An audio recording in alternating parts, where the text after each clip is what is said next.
Welcome to Rebel Roundup, ladies and gentlemen, and the rest of you, in which we look back at some of the very best commentaries of the week by your favorite rebels. I'm your host, David Menzies.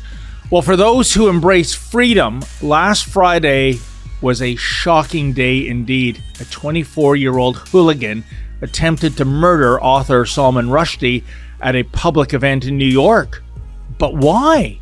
Raheel Raza will try to make sense of it all. And say hello to our newest Rebel News reporter. That would be Katie Daviscourt, based in Seattle, Washington. And what a story she has to tell. You see, Katie first got involved in journalism when City Council and the mainstream media in Seattle decided to basically completely ignore the violent antics of Antifa and Black Lives Matter as they laid siege to our city. Katie shall explain all. And letters, we get your letters. We get your letters every minute of every day, and I'll share some of your letters about my monologue last week regarding how the World Economic Forum wants us to surrender our cars in the name of climate change or something. Sorry, Klaus Schwab, it just ain't gonna happen. But hey, Mr. Schwab, nothing's stopping you from giving up your chauffeur-driven limo or trading in your filet mignon for a cricket sandwich. I think that's called leading by example, which ain't gonna happen either. Those are your rebels now. Let's round them up. This free episode of Rebel Roundup is brought to you by... My mug? I know.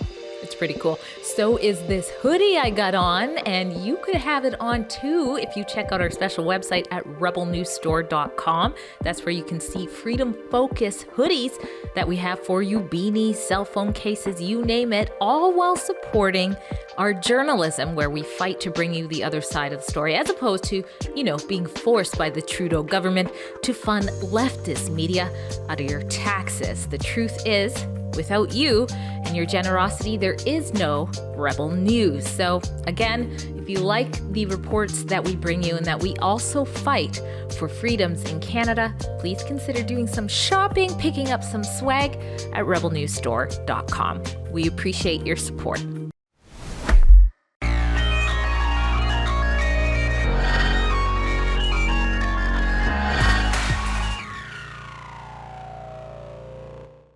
Those who hadn't heard the name Salman Rushdie before have heard it now, as it's all over the news. Millions of people across the globe know that British Indian author Salman Rushdie was brutally attacked in New York on Friday, the 12th of August. Rushdie was scheduled to give a lecture at Education Center Chautauqua Institution in southwestern New York when a man ran up to the stage and attacked him with a knife in the neck and abdomen. Police detained the assailant, named Hadi Matar, 24, from Fairview, New Jersey. So who is Salman Rushdie? He is a literary giant. His famous words resonate with us today. He said, "What is freedom of expression? Without the freedom to offend, it ceases to exist." We are grateful that Rushdie is recovering, but how long before some other mad jihadi attacks him? We at Rebel News condemn the attack on Salman Rushdie and wish him a speedy recovery, while showing our solidarity by starting a petition to support freedom of expression. Please do sign the petition. In 2007, Rushdie was knighted by Queen Elizabeth II for his service to literature, making him Sir Ahmed Salman Rushdie. He has won 5 Booker Prizes. Rushdie pushed the margins of culture by addressing issues in his writings which were considered taboo. He uses a wry sense of humor, magical realism, and his own Indian culture to explore ideas from identity, history, and politics to religious themes. He is a former president of the literary and human rights organization PEN America. He is a vocal and active defender of freedoms. In an interview with Deutsche Welle, he said, "We must defend our valuable and hard-won freedom. We have to fight for it if need be. In 1988, Rushdie published his now infamous novel, The Satanic Verses. All hell broke loose in the Muslim world when the late Iranian leader Ayatollah Khomeini accused the author of blasphemy and in 1989 issued a fatwa, a religious edict against him, putting a bounty on his head, which according to some reports amounts to $3.3 million today. All over the Muslim world, especially in places like Pakistan, there were explosive rallies and calls to kill Rushdie. Ironically, if you asked the protesters whether they had read Satanic Verses, you would find that most had not. It was a mob action, but violent and angry. In 1991, 2 translators of the book were stabbed, one fatally. You may ask, why did this happen? Khomeini wanted to attract political attention, and Rushdie became a convenient scapegoat. This was a time when we Muslim reformers saw the clear distinction between Islam and Islamism, which is political Islam, because Khomeini was using this as a purely political move. However, it picked up traction, and soon Rushdie had to go into hiding while Scotland Yard provided security for him. In 2008, he moved to the United States. From a literary point of view, Rushdie had opened a Pandora's box by writing in Satanic Verses a scenario that was considered blasphemous. In 1998, Iranian President Mohammad Khatami rescinded the fatwa, but the harm had been done. We will kill you. We obey the Imam Khomeini the Great. Allah! He could not put the genie back in the bottle. For those who care about freedom, August 12th was a dark day. That's when British Indian author Salman Rushdie was brutally knifed in New York. Rushdie was scheduled to give a lecture at the Education Center at the Chautauqua Institution when a crazed man ran up to the stage and attacked Rushdie with a knife, stabbing him in the neck and abdomen. Hadi Matar of Fairview, New Jersey, was arrested and charged with attempted murder. It was a shocking display of violence, and in truth, one of the most disturbing elements of this attack is Matar's age. He's only 24, meaning that he wasn't even alive when the controversy erupted over the publication of the Satanic Verses in the first place. And yet somehow this would-be assassin was motivated to take someone's life for the alleged crime of writing a book that some in the Muslim world consider to be offensive to Islam. How sad, how infuriating, how disturbing is that? And joining me now for more on this shocking incident is Raheel Raza. Raheel, thank you so much for coming on Rebel Roundup. And I got to tell you, do you share my surprise that the fact that the age of this would-be assassin, only 24, not even alive when Khomeini issued that fatwa back in 1989, and yet somehow this person has been, I guess, indoctrinated to go out and try to carry out first-degree murder. You know, David, it is shocking, of course, but not entirely surprising. I mean, since 9/11, we have been talking and warning about the dangers of brainwashing young people. Yes. And, you know, here is a pure example. When you look at it, as you say, he wasn't even born when the fatwa was given. So it tells you of the level of the brainwashing.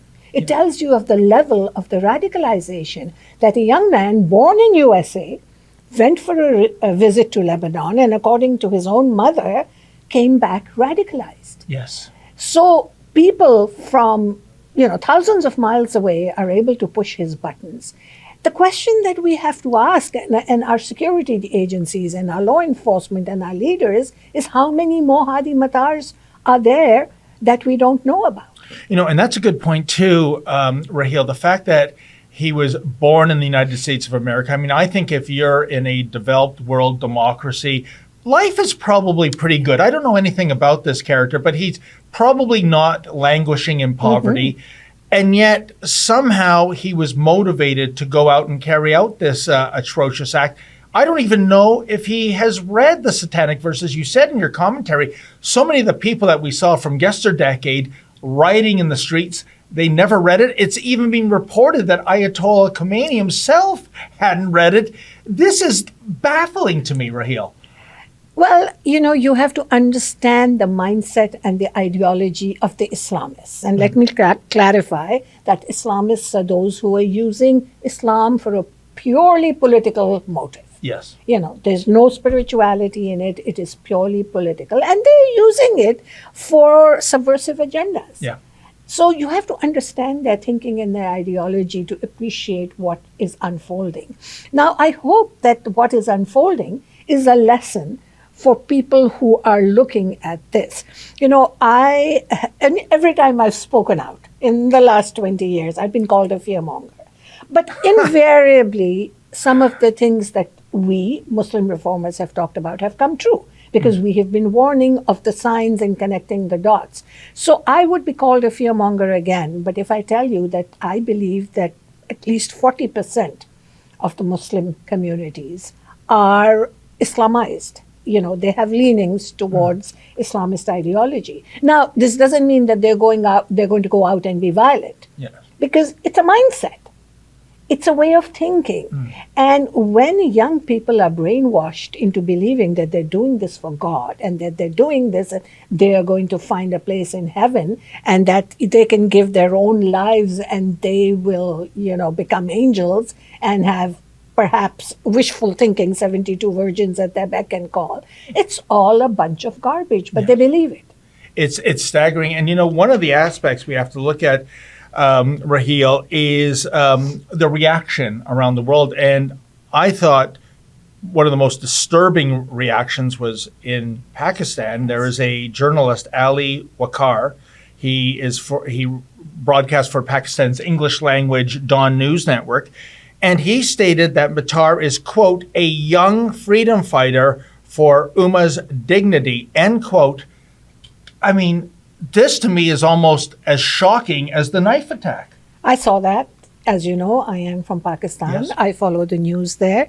It was very disturbing, very concerning. I saw the celebration, the jubilation.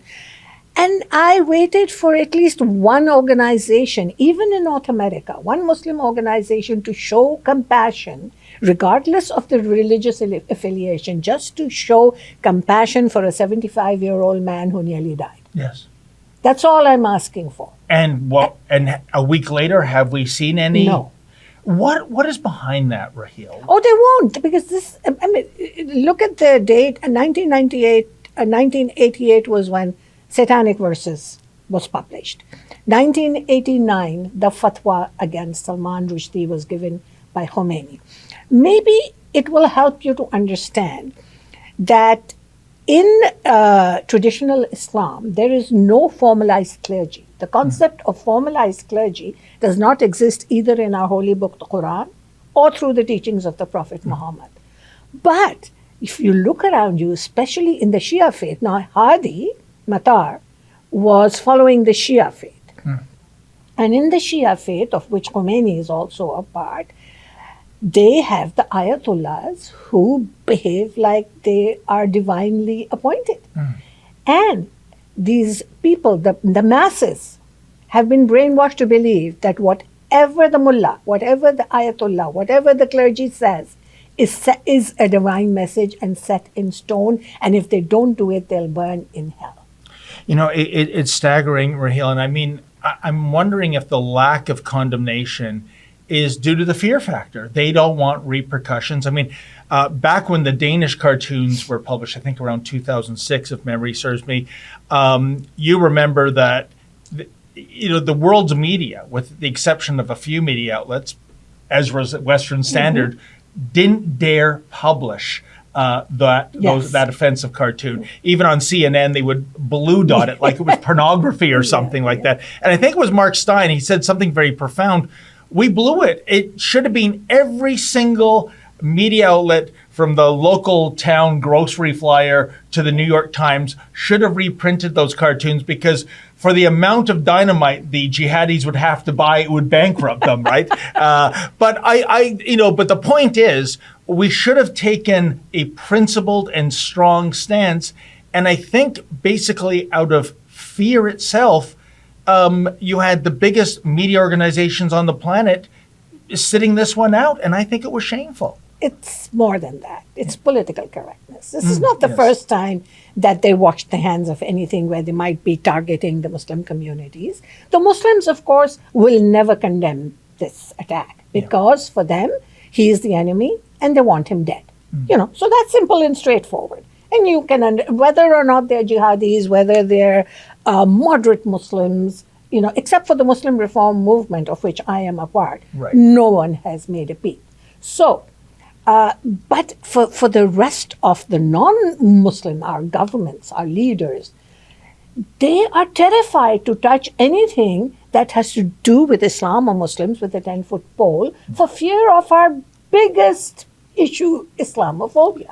And, and Raheel, it's not a two-way street. You can do a mockery of Christianity, such as put a cross in a jar of urine, and you'll probably get a government grant to assist in that artistry. So it's very odd. It's not a two-way street. And yet the problem is, this is not a one-off. When we look at Salman Rushdie, it was recently reported, it was a woman in India, Nupur Sharma. I don't know if you know this case. Yes. But she's now in hiding. She's now in a life of hiding because she dared to read from an Islamic text about the Prophet Muhammad's marriage. And now there's a fatwa on her. Yes. I mean, I guess, Raheel, is there any hope things are going to get reformed and that this religion, like anything, is fair grounds for criticism? Well, the hope lies with us. We are the reformist Muslims. The hope lies with one thing I will say, that within the liberal Muslim community, if you want to call it that, and the intellectuals, there has been a lot of outreach from UK to Europe to North America, much more than I thought. So almost everybody came together and said, we have to say something. This is why I started that petition on Rebel News, because I want people to sign it, that we are protecting our basic freedom of expression, that, we are protecting freedom of speech, without which we don't exist. 100%, Raheel. And by the way, where can our viewers go to sign that petition if they haven't already? I believe it's the URL is www.istandwithrushdi.com. Fantastic. Well, you know what, folks, it is well worth putting your signature on there if you care about freedom. And Raheel, let's hope Salman Rushdie does make a full recovery. At the end of the day, I think the ultimate dark perversity of this is that so many in the Islamic community say Islam is the religion of peace. But if you don't agree with that, or if you offend our sensibilities, we're going to issue a fatwa, meaning we're going to kill you. I'm not saying that, is right across the board with all Muslims. I'm just talking about those who subscribe to political Islamist beliefs. And again, I guess last word goes to you, Raheel. Do you see this getting worse in the years ahead or better, especially since I think there's been a false belief that in the last 2 and a bit years with COVID, it's almost as though many people think that radical Islam has taken a holiday. I don't think it has. I don't think it has either. However, I'm an optimist, and there's always hope. When people say Islam is the religion of peace, I always respond by saying it is a religion of peace as long as that peace is being practiced on a daily basis. As much as Muslims can practice peace, it's only then that it becomes a religion of peace. Other than that, there are many more voices. There are many more people speaking out. There is, Islam is a young religion. Not that it is a justification, but it is younger than the other two. It's still going through its regurgitations. If this issue of not having debate and discussion can be brought back. One of the most important things in the development of early Islam was the concept of ijtihad, which is debate and discussion. But that has been shut down. These days, there is no debate and discussion. They'd rather kill than debate or discuss. If we can bring back the whole idea of debate and discussion, because what Salman Rushdie had mentioned in Satanic Verses, the so-called blasphemous part, is an idea that has floated around in the Muslim world. And there have been great thinkers and intellectuals and activists and, but they're scared. Yeah. See? Well, I'll tell you, Raheel, I want to thank you for you being so outspoken over the years and for your bravery, because it does take a degree of bravery. Thank you for coming on the My show. pleasure. You Thank have you a for great having weekend. me. And folks, if you can, please go to Raheel's petition. Put your name to it if you care about freedom. It's a very worthy cause worth protecting. That is for sure. More of Rebel Roundup coming up right after this. Thank you. This free episode of Rebel Roundup is brought to you by... Well, the remains of 215 children have been found in a mass grave in Canada. Many of you know that just over a year ago, the discovery of the remains of 215 children was found at the Kamloops Indian Residential School at the Tecumseh First Nation. But what if I were to show you that what I just said wasn't true, and that in fact, a year later, not a single body has been found? This mass grave is a painful reminder of the genocide. Canada's leaders aren't condemning the burning of churches. No, they're endorsing the burning of churches. A juvenile rib bone that surfaced in the same area.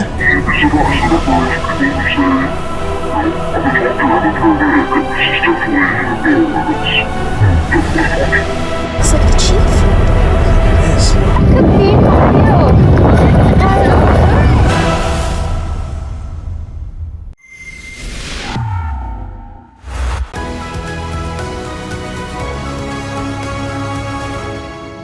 Antifa and Black Lives Matter, the riots of 2020, they overthrew a 6-block radius of Seattle. It was hardly reported on by our local news in Seattle. And so that's when I kind of started getting my start. I started out as an independent reporter a little bit before the riots started, because there wasn't a focus on the desecration of the city of Seattle by the hands of the progressive policies that have been enacted. And I said, why is there only one side being shared? So I went out and I started reporting the other side of the story, like what Rebel News does. And it is not being shared. So I'm excited to continue my work there. Well, the fact that you had that contrarianism, that you were not afraid to tell the story that the mainstream weren't, is impressive. That's the essential character element to be a rebel. Are you willing to stand apart from the crowd? But physically, to film Antifa, I mean, they are by definition violent. They, by definition, believe in shock tactics. They hide their identities. They have this style, the black bloc, where they're indistinguishable. Yes. They all dress in black from head to toe.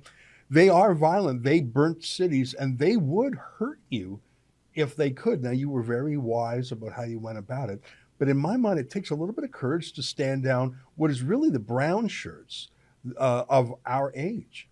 Oh, I absolutely agree. And so when I started going out there in the beginning, they like to attack reporters because they consider people out there with phones as cops. They think that cameras are cops. So they hate the police, and reporters go and they don't want their crimes to be filmed. So I've actually been attacked by them a few times, not any violent assaults, but they use intimidation tactics to silence who they believe is their opposition. So not only have they physically assaulted me, but they have come to my apartment and they know where I live. They have slashed my tires multiple times. And they have put flyers of me around my city. They've put flyers of my own family members around my city, all to try to intimidate me to not report on their actions. And I just think that it is insane that our city council, the Seattle City Council, actually kind of supports them. They are pro-Antifa. They are still using the phrase that, Antifa is an anti-fascist group. There's no They're very organization. fascist. If you just look at the definition of that word, they act like fascists. Can you imagine, folks? The city of Seattle essentially gets taken over by violent radicals, be they Antifa or BLM supporters, and the politicians support the thugs as opposed to the law-abiding constituents that they are supposed to be serving. As for those useful leftist idiots in the mainstream media, well, it's all a matter of nothing to see here, folks. Move along, move along. What a disgrace. It's unbelievable. And joining me now is the newest member of the Rebel News team, and that would be Katie Daviscourt. Hey, Katie, welcome to Rebel Roundup. How you doing there? I'm doing great. Thanks for having me. I'm so excited to be a part of the team. Well, thank you for joining us today. And I got to tell you, Katie, my blood was boiling when I saw the intimidation tactics you had to endure by those Antifa and BLM punks. But I guess I always look for the silver lining in things, Katie. And the good news is once you saw what happened to your city, once you saw city councilors supporting these thugs, once you saw the mainstream media downplaying what was happening, you decided basically to become a citizen journalist. And here you are now on the Rebel News team. Is that correct, my friend? Yeah, that's exactly correct. So Antifa, I actually got my start a little bit before the George Floyd riots of 2020, and Antifa started seizing cities and really partnered with Black Lives Matter and burned down Seattle for nearly 9 months. And the reason why I got started was because Seattle was really the center of the defund the police movement. And I noticed that we started electing Marxists and socialists to our city council. And the first thing that they started to do was introduce defunding of the police. And because I'm educated, I know that that's a Marxist tactic. And I went, why is no one speaking out on this? This is the United States of America. We don't welcome these type of policies in our country. And so Seattle was really ground zero for that. And that's when I noticed no local media was really reporting on it. And so I went out, I started reporting on it. And then that's when really Antifa started building up their own presence here in the Pacific Northwest, Seattle and Portland, really the epicenter of Antifa. And I was so shocked that our local news wasn't reporting on these issues. And our own city council members, they make Antifa emboldened with their support. I mean, one of our council members dresses up their own baby in an Antifa onesie. Oh, and you my have God. to think, yeah, it is just shocking. And so during George Floyd, like what you mentioned, was the real insurrection happened in Seattle. It wasn't the January 6th Capitol riot in Washington, D.C. It was when Antifa with Black Lives Matter overthrew a huge 6-block radius of Seattle in the heart of downtown and created the Capitol Hill Autonomous Zone, which our own city leaders helped them create and actually encourage. And they overthrew a police precinct. And that is really where Seattle is. It hasn't recovered since. We have a new mayor. He's trying, but we're still really a city in despair. You know, and you're so right, Katie.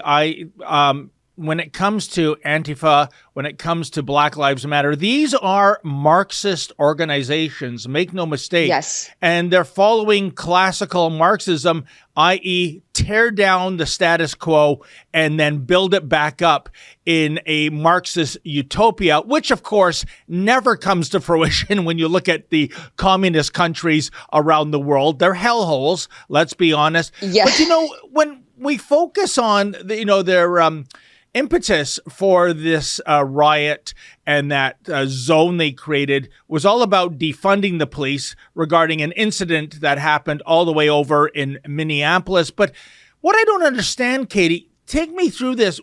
Say we defund the police, we get rid of the police forces in America. When a bad guy does something really egregious to a victim, who do you call? I mean, have they even thought this through? Yeah, they want to move to community-led policing, and it doesn't work. They tried it in Chaz. They had their own armed guards, and it ended in death. It ended in rapes. It ended in property destruction and stolen property. It doesn't work. They want to send social workers out in place of police. But why this also would never work is the Seattle is so corrupt that we have prosecutors that don't prosecute, which has created, or essentially Seattle has become a lawless den of criminal lawlessness, because our justice system is a revolving door for criminals. They get away with committing as many crimes as they want. They go through the courts and they immediately get released because we don't hold our own criminals accountable, which is actually by design with these progressive policies. And, Katie, tell our audience a bit about Seattle. I mean, I have to be honest, I was only in Seattle once. It was 1986. That was a different world back then. It seemed way more normal. The whole world was more normal back then. I found it to be a charming, very, picturesque city. But what I'm trying to get at is you've mentioned you've got these ultra leftists, even Marxists on city council. When it comes to Seattle citizens, I mean, can you paint them with that kind of brush? Is there this support for this kind of anarchy? And also, how do these anarchists get elected in the first place? Right. You have to wonder. So you said you were here in the 1980s. Now, Washington State implemented mail-in voting in the 1980s, late 1980s. And we used to actually be run by Republicans, conservatives. Once we implemented this mail-in voting policies, we haven't elected a conservative to city council since mail-in voting happened. So you have to wonder what exactly is behind that. Obviously, that is a very deep investigation to get into, and I'm still working on it. But once you speak out on it, everyone gets removed from their social media platforms. So they try to limit your speech. But I would say that the majority of Seattle are these far left progressives. And it's so interesting because we had the riots that lasted for 9 months. Their own buildings were burned down, yet they are still electing these leaders into office because this is the capital of virtue signaling. They are ran by their crazy, wacky thoughts that everyone, if they vote differently for change, then they are racist, or they are really playing into the narrative that all Republicans are bad and they will continue voting alongside these corrupt politicians, all because Trump was elected as the president of the United States in 2016. So we will see what happens. But if they don't continue to wake up, then our city will not improve. Wow. So Trump derangement syndrome is still lingering on in the Pacific Northwest, I suppose. But you know what, Katie, one of the other angles, too, is, the perverse hypocrisy of these groups that have laid waste to your city. Black Lives Matter. I don't understand how they go by that moniker when they go into neighborhoods where there are Black-owned businesses, small mom-and-pop businesses, and they incinerate those businesses. They create carnage for Black people. Antifa, as you know, that's a contraction of anti and fascist, but they use the tools of fascism: intimidation, violence, arson, you name it. They're not Antifa. They're simply FA for fascists. And yet they're tolerated by people on the left. I mean, I thought we're supposed to argue our points with words. I thought we're supposed to debate. How is it that these groups are so entitled to use violence, even against a lady like yourself, vandalizing your car, following you back to your apartment? I'm trying to make sense of it all, Katie. Why is there, I guess, this tolerance for these ultra violent and fascist groups? Right. I wish I knew the answer to that. You're right. They are absolutely the fascists. And so I will say that Black Lives Matter whenever there is a rally, because Antifa, they are all essentially white people. Like 99% are white punks. And Black Lives Matter, so they're actually Antifa is becoming less popular in the United States because they tried to hijack the Black Lives Matter movement. And once they do that, they use violence, they destroy property, they attack people. And then their actions are tied to any other left-wing cause. So whenever they show up, these left-wing groups actually will try to denounce Antifa, but that doesn't care. And, I think that there is a two-tiered system of justice here in the United States right now. And I think what one of the tactics is for the Democrat politicians is to kind of support Antifa and the violence, because they need chaos to further their progressive policies to really create a police state, which is what their goal is right now. No, I would agree with that, Katie. I would argue even that Antifa is the unofficial militia of the Democrat Party in terms of carrying out their shenanigans. We're almost out of racetrack here. One last question. Like I said, it's our gain that you got into citizen journalism and we discovered you, and I know you're going to do some fantastic work for us, Katie. But in terms of being a Seattle resident, in terms of somebody who is not an ultra-leftist, have you considered moving? Is it that bad there, or is there does hope abound in Seattle that maybe there'll be a turnaround at some date? Right. I'm a very positive person and I love Seattle. I've been here my whole life. My family's been here. But yes, I absolutely have considered moving.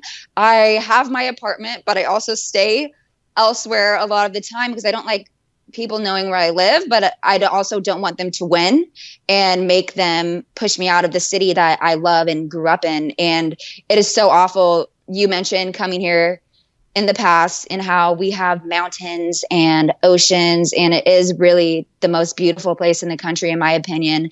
And I would like to say there's hope, but unfortunately, things are going to get much, much worse before they get any better. So we'll see. Wow.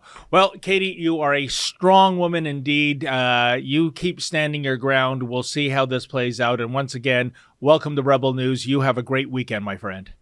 Thanks for having me on. You got it. It was a pleasure. And that was Katie Daviscourt from Seattle, Washington. Keep it here, folks. More of Rebel Roundup to come right after this. This free episode of Rebel Roundup is brought to you by... Canadians have stepped up to do the right thing to protect the freedoms and the rights of Canadians to get back to the things we love to do. It's just so tough to watch. There's no reason for that. They were literally running the horses through the crowd. I understand it's like a tactic that they use to try and split up the crowd. Trudeau, you're messing with the wrong people. The 10% is after you if you think it's only 10%. This is something I've certainly never seen before.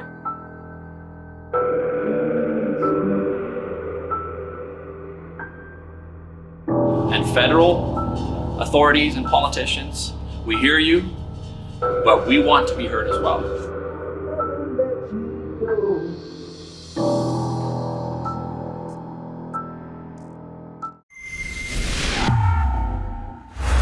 And here's the thing when it comes to the war on the car, now being headed up by the WEF and their various useful idiots in government and the mainstream media. This is a battle they will not win. This is a battle they cannot win.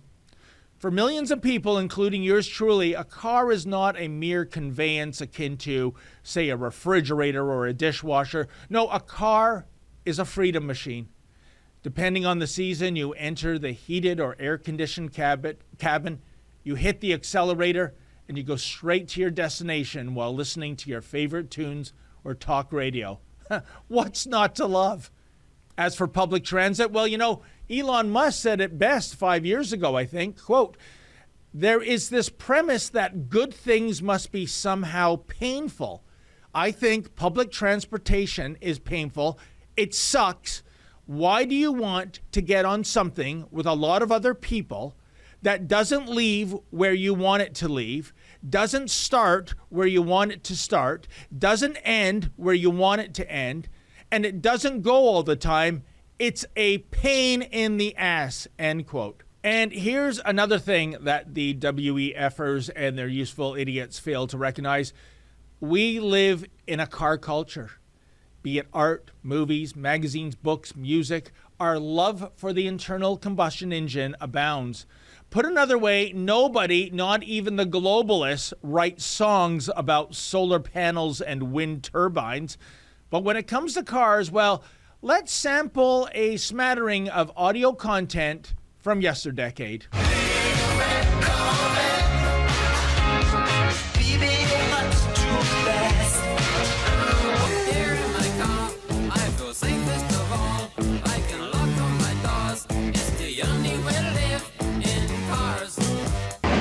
Take my car, cause it's never been beat, and we've never missed yet with the girls we meet.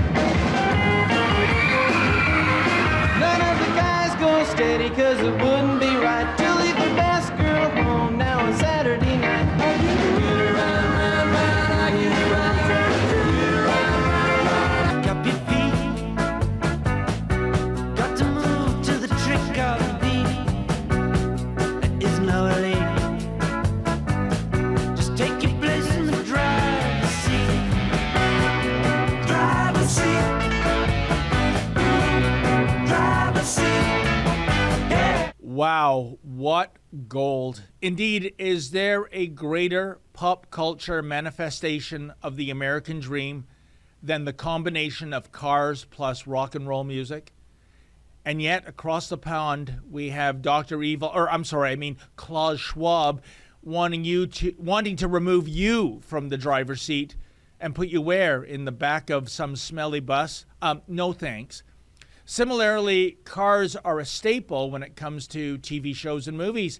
From futuristic rides to car chases, Hollywood has long had a love affair with the automobile. Check it out. Atomic batteries to power. Turbines to speed. Here, ready to move out.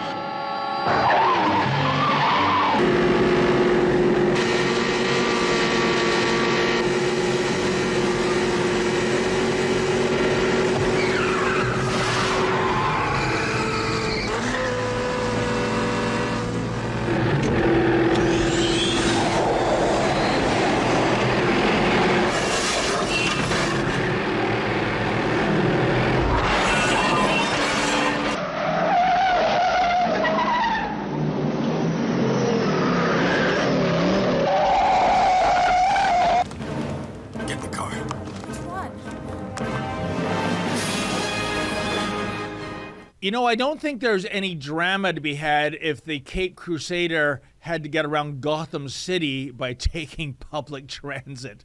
In any event, coming after my beloved little Menzoid mobile is the final straw. And I'm so sorry, but it's simply not going to happen, Mr. Schwab and Mr. Tory and Mr. Trudeau. Indeed, to paraphrase that famous quote from the late, great Charlton Heston, you can have my steering wheel when you pry it from my cold, dead hands. Well, lots of response regarding my monologue from last week pertaining to the latest way the World Economic Forum plans to make our lives miserable. Yes, they want to take away our cars in the name of appeasing Mother Nature. Or is it Greta Thunberg? Jeez, give me a break already. Roboprops writes, personal cars are the ultimate sign of freedom. They hate individual freedoms. Commie bastards that they are. Oh, so true, Rob Props. This is not about environmentalism, but rather pursuing a Marxist agenda. And by the way, what is the greatest threat to the planet these days? Is it climate change or is it COVID-19? And if it is indeed the latter, isn't the car the most hygienic way to get around when it comes to, social distancing, as opposed to, say, squeezing oneself into a jam-packed bus? Gee, whatever happened to follow the science? Friend of the King writes, WEF, yeah, okay, sure. I will share my car when you start to share your limos and jets, you hypocrites. Indeed, heck, I'll simply settle just for the chauffeur-driven limo in a trade. Alas, as much as I would love to globetrot around the world like a typical WEFer, my beloved Prime Minister won't let me leave my own country. Northern Paladin writes, how about getting on China for creating 40% of the world's emissions? Oh, that's right. The WEF is on China's payroll. Well, it sure seems that way. And one thing is for sure, we all know how committed China is to the so-called green agenda these days, given the number of new coal plants this country continues to build on an annual basis. Meanwhile, China is increasingly controlling the world's supply of those precious metals so needed for EV batteries. Does anyone else find this disturbing? Boxlore writes, I will resist the WEF at all costs until my death. I'm with you, Boxlore, as the saying goes, death before dishonor. Truthfinder 55 Maine writes, the WEF backwards is few. Is that not what they want? Fewer people, fewer cars, fewer energy, which leaves it for the few. These people must be stopped. Well, holy Riddler, great observation, Truthfinder, but they only want the great unwashed masses to downsize, judging by their rides and their planes and their hotel suites. The WEFers are all about conspicuous consumption, but that's okay. They're special people, after all. And Breaky Joe writes, well, as someone that doesn't even have a license, it's time I got me 3 vehicles. Eat it close. Wow. Talk about the Barbara Streisand effect. Welcome to Club Car, Breaky Joe. You're going to love it. And try to get a car with a manual transmission while you still can. Happy trails to you, my friend. Well, that wraps up another edition of Rebel Roundup. Thanks so much for joining us. See you next week. And hey, folks, never forget, without risk, there can be no glory. Good night.